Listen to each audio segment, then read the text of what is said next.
अॼु असां लाहौर कैंट जे पाकिस्तान पार्क में आया हूँ जिते आस्ट्रिच आहे या मतिलबु ग्रीनरी आहे ऐं इहो चवणु ग़लति न हूंदो त पूरो लाहौर फुल ऑफ ग्रीनरी आहे ऐं लाहौर खे सिटी ऑफ लिटरेचर सॾियो वेंदो आहे, सिटी ऑफ लव सॾियो वेंदो आहे।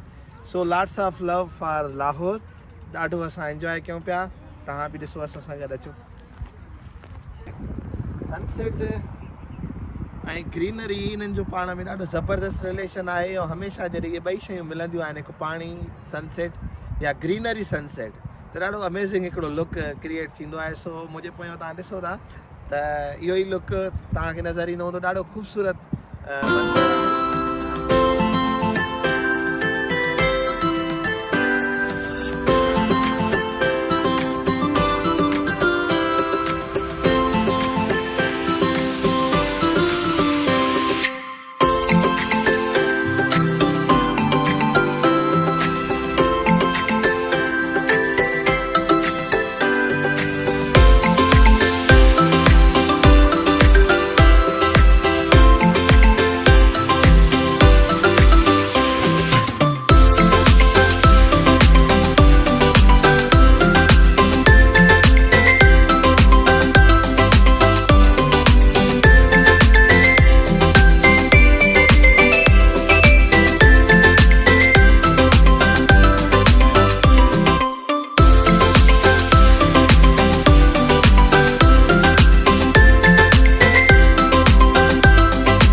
हाणे असां आख़िरी जेका असांजे स्पॉट आहे उहो इहो आहे जनाब बाग मां हाणे घुमूं पिया सो असांजी वापसी आहे इंशाल्लाह सुभाणे ऐं लास्ट पॉइंट आहे असांजी